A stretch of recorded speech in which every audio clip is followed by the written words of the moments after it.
Trump বললেন Iran শেষ, কিন্তু গোয়েন্দারা বলছে আমেরিকাই বিপদে। নতুন সময় এক্সপ্লেইনারে আপনাদের স্বাগত জানাচ্ছি, আমি মুজিবুর রহমান পান্না। আমেরিকা ভেবেছিল যুদ্ধ শেষ, ডোনাল্ড ট্রাম্প বলেছিলেন ইরান শেষ, নৌবাহিনী ধ্বংস, বিমান বাহিনী ধ্বংস, মিসাইল ক্ষমতাও ধ্বংস। কিন্তু যুদ্ধের কয়েক মাস পর নিউ ইয়র্ক টাইমস এখন বলছে বাস্তবতা সম্পূর্ণ ভিন্ন। হরমুজ প্রণালী ঘিরে ইরান আবার চালু করেছে 33টির মধ্যে 30টি ক্ষেপণাস্ত্র উৎক্ষেপণ কেন্দ্র। শুধু তাই নয়, যুদ্ধের পরেও ইরানের হাতে এখনো রয়েছে তাদের যুদ্ধপূর্ব ক্ষেপণাস্ত্র সক্ষমতার প্রায় 70%। মানে যদি আবারও যুদ্ধ শুরু হয়, ইরান এখনো যুক্তরাষ্ট্রকে ভয়ঙ্কর চ্যালেঞ্জ ছুড়ে দিতে পারবে। যুদ্ধের পরেও টিকে থাকার শক্তি, গোয়েন্দা রিপোর্ট যা বলছে। 12ই মে নিউ ইয়র্ক টাইমসের প্রতিবেদনে বলা হয়েছে, মার্কিন গোয়েন্দা কর্মকর্তারা সতর্ক করেছেন ইরান তাদের ভূগর্ভস্থ মিসাইল রিজার্ভের প্রায় 90% আবারও সক্রিয় করতে পেরেছে, আর সেখানে লুকিয়ে থাকতে পারে আরো হাজার হাজার ড্রোন আর মারাত্মক ক্ষেপণাস্ত্র। সবচেয়ে বড় ভয়, যদি যুদ্ধবিরতি ভেঙে যায় তাহলে আমেরিকায় টমাহক আর প্যাট্রিয়ট মিসাইলের ঘাটতি দেখা দিতে পারে। সুপার পাওয়ার আমেরিকার অস্ত্র সংকট ও সীমাবদ্ধতা। গোয়েন্দা রিপোর্ট বলছে মাত্র 3600 ড্রোন এবং 700 ক্ষেপণাস্ত্র ইরান ব্যবহার করেছে, অর্থাৎ তাদের আসল শক্তির বড় অংশ এখনো রয়ে গেছে। আর যদি আমেরিকান মিসাইল স্টক সত্যি কমে যায়, ইউরোপ, ইউক্রেন এমনকি তাইওয়ান নিয়েও বড় নিরাপত্তা সংকট তৈরি হতে পারে। উদ্বেগ শুধু ইরানকে নিয়ে নয়, বরং যুক্তরাষ্ট্রের নিজেদের সক্ষমতা নিয়েও।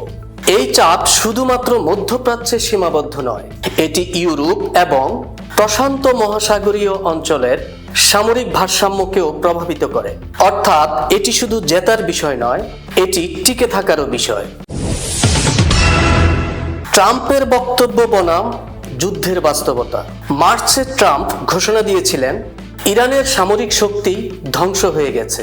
এপ্রিলেও তিনি বলেছিলেন ইরান সম্পূর্ণ শেষ।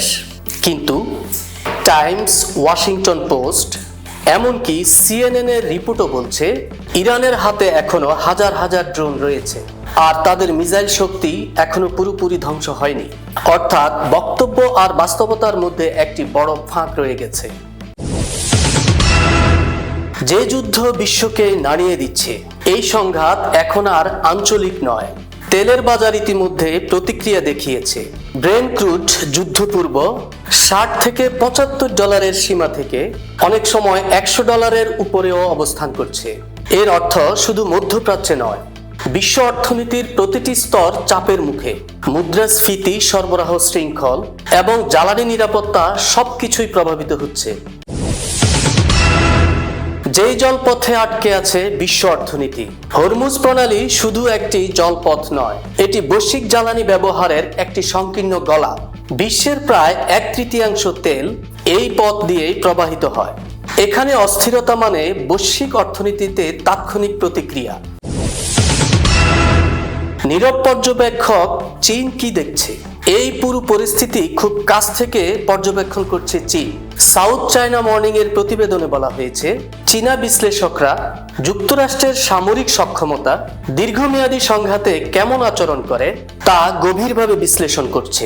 তাইওয়ান নিয়ে ভবিষ্যতে যুক্তরাষ্ট্রের সঙ্গে সংঘাতে গেলে এই যুদ্ধের অভিজ্ঞতা কাজে লাগাতে চায় বেইজিং। যুদ্ধ কি সত্যি শেষ?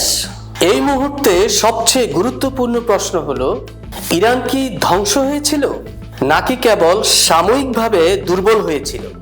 আর তার চেয়ে বড় প্রশ্ন, একই সময়ে একাধিক বৈশ্বিক সংঘাতের চাপ যুক্তরাষ্ট্র কতদিন সামলাতে পারবে?